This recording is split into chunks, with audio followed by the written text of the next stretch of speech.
morning. It's Monday, November 3rd. Welcome to Up to the Minute. I'm Dr. Lana Pigow, Communications Director at Northwest College, and with me this morning is Dr. Nicholas Cox. He is the History Department Chair. How are you, Nick? Good morning, Lana. How was your weekend?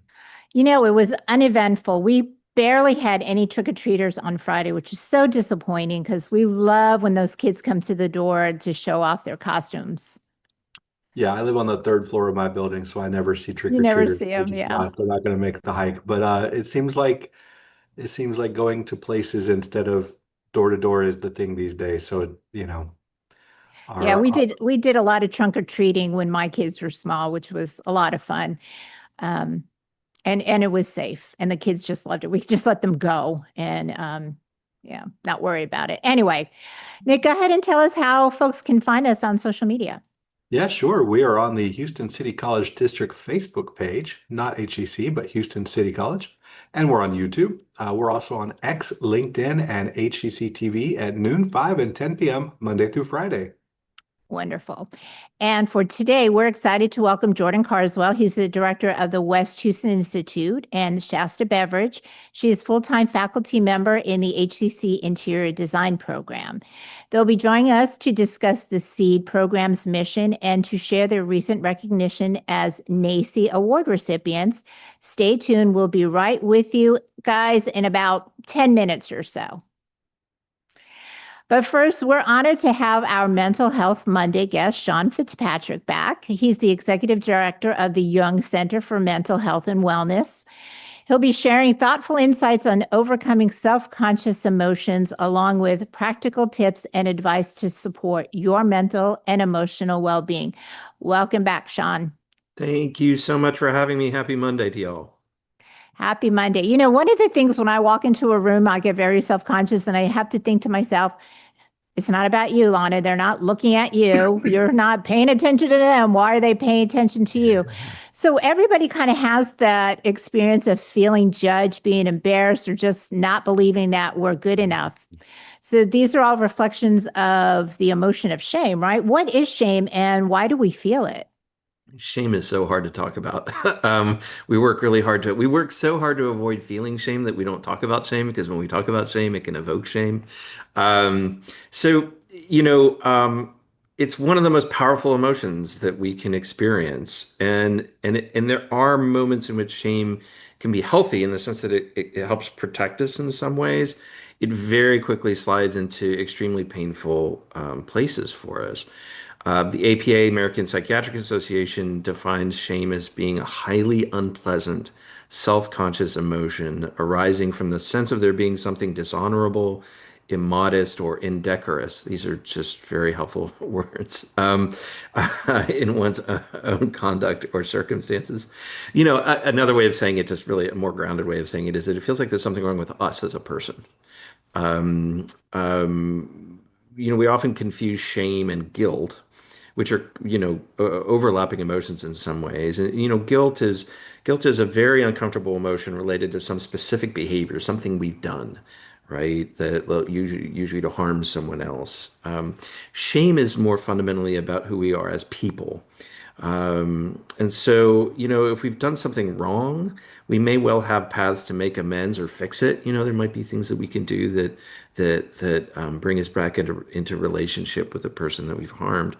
But shame can be very hard to work with, right? It can tell us that there's nothing to be done because it's just about like who we are as people. There's just something wrong.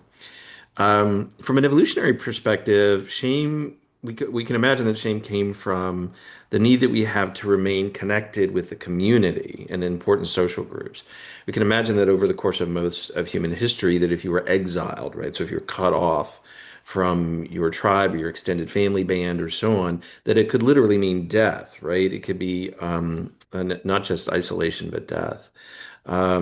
So having a system that warns us that we're in danger of being cut off from society is very helpful. And also, it can actually be painful. And this can be a chronic way of experiencing ourselves in the world as just always being wrong and never being at peace or feeling safe. Sean, one of the things that I love doing is watching reels on Facebook of people who just have shameful behavior, but they don't seem to be aware of it. Why is that? We obviously see it as shameful, but they still continue that behavior. Yes, that's a great question. That you're familiar with the expression "Have you no shame?" Right? And this is the ostensibly the upside of it. Shame ultimately depends on consequence, and so if these people over the course of their lives have never experienced consequence, right? If they've never been cut off from the collective because of their behavior, then why would they why would they change? Another way of thinking of it too is that boy, those reels sure have racked up a lot of views, haven't they? There, there's a payoff. There's a Right, payoff to the shamelessness, right? Yeah. right. Yeah, there I am watching it all, ooh, instead of doing the laundry, I'm going to sit here and watch these reels. Yeah. Anyway, so those of us who do experience shame, how can it be fixed? How do we change the experience of shame? Right. Is that, so as I said, it's notoriously difficult to work with because we don't want to think about that we're experiencing it, right? We won't pay attention to it. And it can come from many different origin points, right? It can come from many different sources.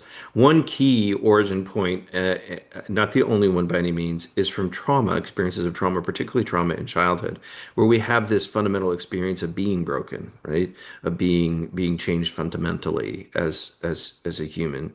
We believe that we were once whole, and then the traumas occurred that took this experience away of wholeness, right? This experience away forever. And admitting with it, we've had these experiences can be quite painful, both because it reminds us of them, and because it opens others to treat us differently because of them. So then we may feel more judgment and social isolation, right? It kind of builds on itself. So, really the first step is simple. That does not mean it is easy. It's actually quite difficult, but it's very simple, and that is that we name what we're feeling. When we admit that we are feeling small, that we feel like we're inferior that we're embarrassed, we're in danger of being rejected, or worthless, it begins this process of opening that experience up to change. There's this expression that if you name it, you can claim it, right? So we need to name it and claim it and move forward. Shame hides itself and it pushes us to hide ourselves. It can take great courage to admit that we feel small, and vulnerable, but then we can connect with others when we do. It's also important that you pick the context in which you express this, right? That you're with people who are not going to make the problem worse, right? Who are not going to make fun of you. And then we can have reparative experiences where the thing that we fear is the worst about us is actually not devastating. It's accepted, and held by others, or maybe others help us to understand that we are not how we seem to ourselves, right? Um, it also helps those around us attend to the ways that we unconsciously create shame in other people. I can't imagine any of us really wants others to feel that acute pain, right? But often we do it unconsciously. And shame is a powerful agent to control and change behavior, one which institutions often use without understanding their impact. So, how can organizations or institutions shift from using shame-based messaging to more compassionate approaches? I mean, as ever, it boils down to awareness, right? So when you are, and I think shame is evoked again and again and again by arguments that have to do with moral weakness. So, like a great example of this is the way in which, for years, public health campaigns have been ways to try and address the association that is seen between people's weight, the amount of, the weight that they carry in their bodies, and poor health outcomes, right? So there's been, we are deeply embedded in a shame culture around body size, body image, and weight that just tells us again and again that we are weak and we are failing and we are a burden on taxpayers, right? When we're heavier, and on and on and on and on. So shame has been used and then amplified, right, in culture to tell us that people who are heavier than the norm are weak in some way or failures And the contemporary science says that that is just simply not true. And I think we're seeing in the middle of the Ozempic revolution, all these drugs, the semaglutides that are being used, that actually it's genetic. Actually, it has very little to do with quote unquote self-control or weakness or moral failing. It has to do with biochemistry. Yeah, it's about being aware of the ways in which we are making others other and wrong about things that they actually have very little control over. You know what's interesting about that, weight being shame, but then folks who are using tools to lose weight are ashamed to talk about them, like weight loss surgery or the use of GPL type of medications. Why is that? I mean, it's a good question. It's probably different for different people. But I had actually a really powerful conversation with a friend of mine about this on Friday, who has been, or on Thursday rather, who has been taking GLPs and has lost weight. And for years was very focused on being body positive and on accepting her body as it was, and how strange it is for her to be on the other side of having used these drugs and finding that um, some relief that, oh, it wasn't about like it really is body chemistry, right? It's not about me, but we so attach moral victory to sculpting and shaping a body in a culturally ideal way that people don't want to talk about shortcuts that they've Mhm. taken. When it's not a shortcut, it's actually treating our bodies with great respect and understanding the real roots of these differences. Right. Well, every time you're on, it's so enlightening. So thank you, Sean Fitzpatrick, the Executive Director of the Jung Center for Mental Health and Wellness. We will have your info in our post after the show. Thank you so much this morning. Always my pleasure. And coming up next, after a commercial break, Nick will talk with our NACCE Award recipients about the SEED program.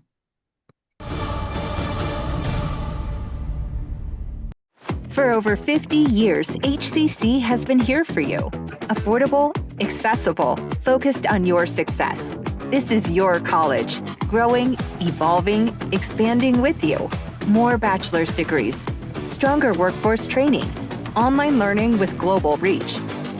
A new name, the same mission, bigger vision. Houston City College, local focus, global reach. Register now at hccs.edu. Our individual voices are powerful, but not everything has a voice. Let us be a voice to the voiceless. It's time to speak up for nature. Poison Help is a free 24/7 hotline that answers all of your poison questions in over 100 languages. Hello? Poison Help? Hello? When poison happens, we're here for you. Just call Poison Help, 1-800-222-1222. All right, we are back with our HCC faculty guests, Jordan Carswell, Director of the West Houston Institute, and Shasta Beveridge, faculty member of the Interior Design Program at Houston City College. Welcome back to the show, guys. Hey, good Thanks. morning, Nick. Thanks. Well, why don't we give our audience out there a quick, clear sort of definition of SEED? And I need that too. I don't know anything about this. What is SEED? So SEED stands for Studio Experience for Emerging Designers. And it's really a project that kind of grew out of the pandemic when faculty so missed being around students and students missed that interaction. At that same time, Jordan approached us with a design challenge at the West Houston Institute, and we jumped at the opportunity. We found a small group of students that were interested in getting together, proposed the problem to them, and what we thought would be a 3-month design challenge really turned into a year's work of collaboration and fabrication by design students. And we're now in our 4th year of the SEED project. So it's been a great opportunity for our students at the West Houston Institute. Well, great, great. I'm glad to hear that. I wondered if this required soil, fertilizer, or a green thumb. But But it sounds like a tech and design program. So Mhm. so Jordan, why was Seed created? What are the goals of this program? So it was, like Shasta said, very simple at the beginning. We were coming back from the pandemic and we wanted a way to re-engage with students. I think because of the restrictions of COVID, it was hard to have students on campus hanging around. And so we thought, let's create a program and grab a cohort of students. We had worked with interior design and specifically Shasta and Jackie Berry before. And so we knew that they were great collaborators and people that we could partner with. And we knew that their students had a skill set that really lent itself to coming into the makerspace and taking what they were designing on the screen and learning how to fabricate it. And so the goals are really to bridge that gap. Students have assignments and projects that they do in the classroom. How can we take the skills that they're developing there, the knowledge that they're gaining, and provide them opportunities outside of the classroom to engage in real world projects and have a tangible outcome that is something that for what has become Seed is like a visible thing that's on the campus that people can see. And then we've kind of built on that every year. Well, let me ask you a follow-up question on that real quick, Jordan. When you mentioned taking classwork into these programs, and are these primarily interior design courses and students then, or is it interdisciplinary across different fields or programs? So we started out working with interior design, and the first 3 years of Seed were exclusively with interior design students. In the last year, we began to have this idea of incorporating other art and design disciplines. This summer in the program that we did, we had students from digital communication. We had an art faculty member that collaborated with us, and the grant that we've received is going to actually allow us to really take it to the next level in terms of becoming a true multidisciplinary program. All right. Well, Shasta, let me ask, he mentioned a little bit there, but there are some projects I assume that are being completed, some that are in progress, some that are germinating as ideas. What have you guys done so far that's completed that people might be able to see? Some of our completed projects include the fabrication of outdoor furniture installations at WHI. Students have also worked to design the Scholarly Cafe at WHI. They've had projects targeted at entrepreneurship, so creating products that meet a challenge in daily life. And most recently, we completed the installation of 3D concrete printed furniture in an outdoor installation at WHI. So the projects are varied based on real world challenges that occur.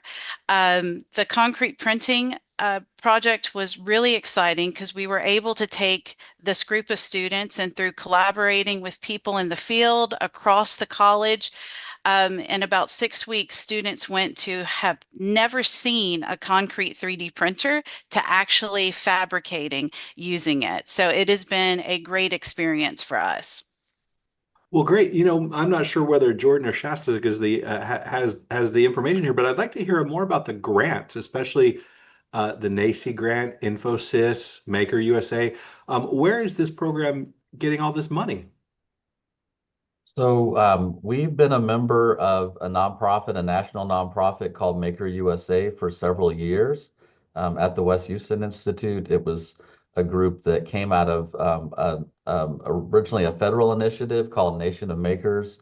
And the co-founder, Steph Santoso, approached me about us applying for a grant that they had in partnership with NACCE, which is the National Association of Community College Entrepreneurs, and Infosys Foundation USA. And so the funding came from Infosys, and it was focused on digital workforce innovation.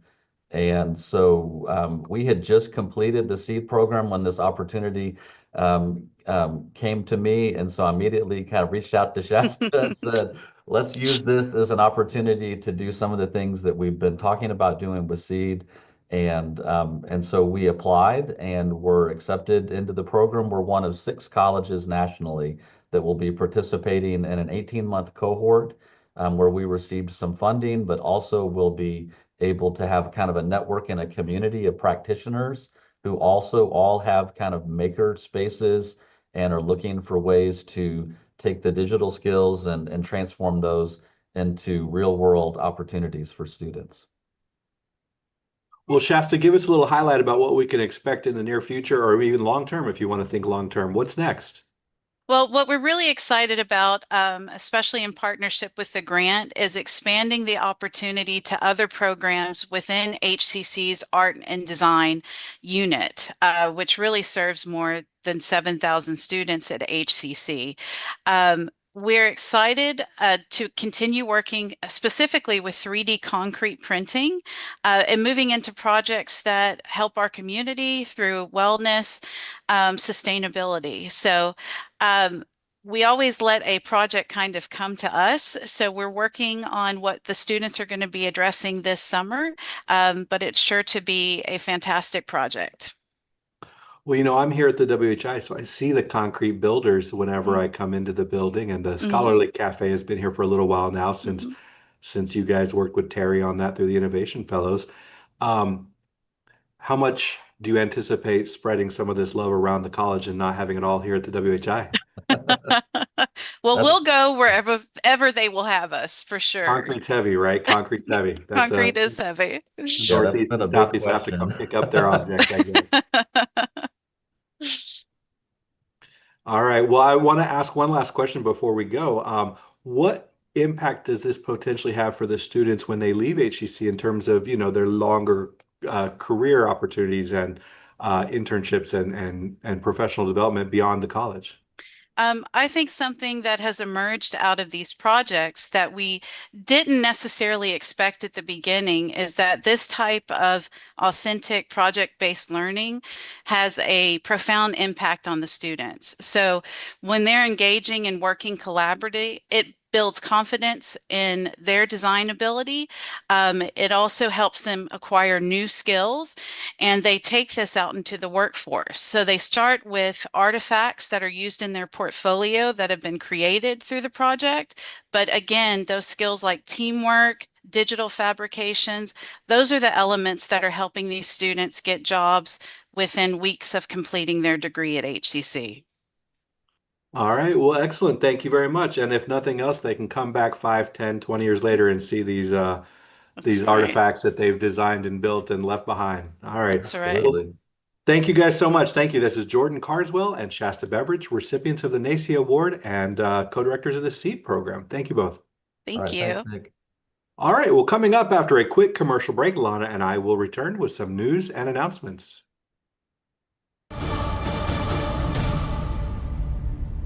HCC ha estado para ti, accesible y enfocado en tus éxitos. Más carreras, formación avanzada, aprendizaje global en línea. Nuevo nombre, misma misión, visión más amplia. Houston City College. Regístrate en hcc.edu. Art is hard. But not as hard as living in an over-policed community. Art is hard. But not as hard as accessing mental health resources. Art is hard. But not as hard as being uprooted by gentrification. At Artistic Noise, art creates a community for system-impacted youth to be seen and heard. Learn more at artisticnoise.org.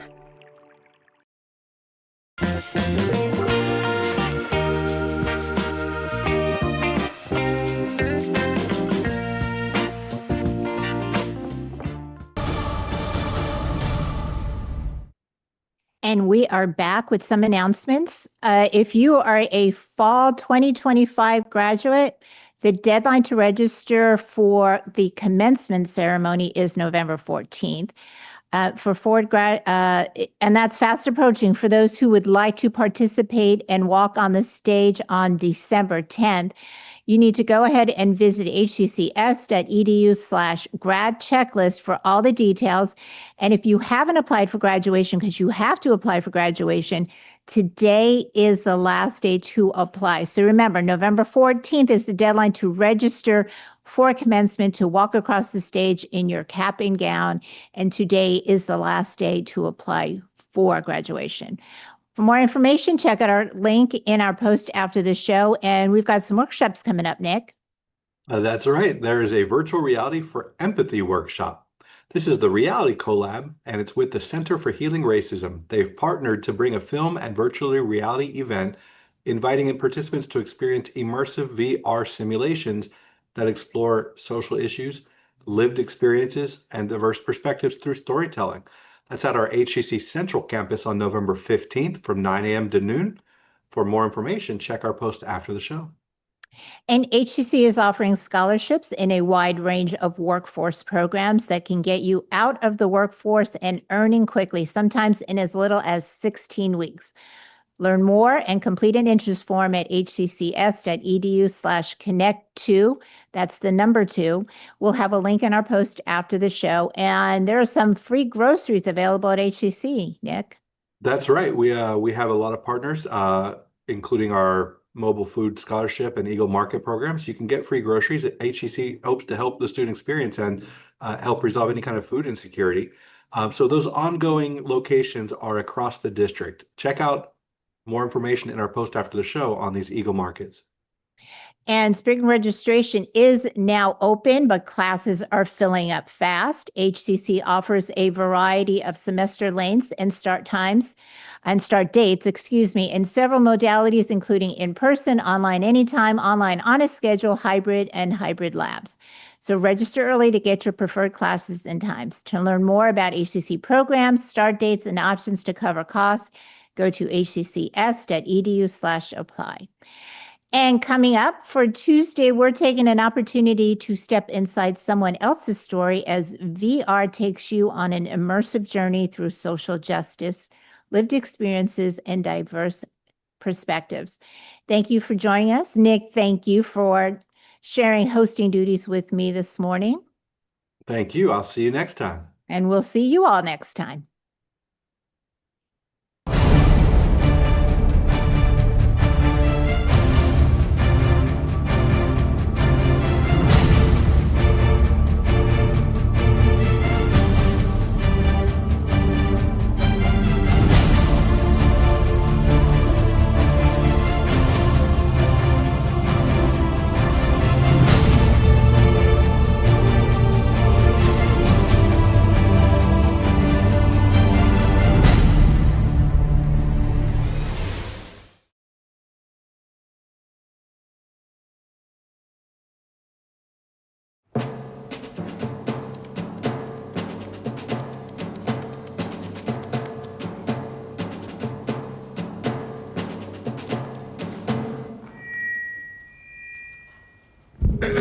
Dear humans, this is an adoption campaign, but it's not for me, or Mr. Buttons, or Frank over there.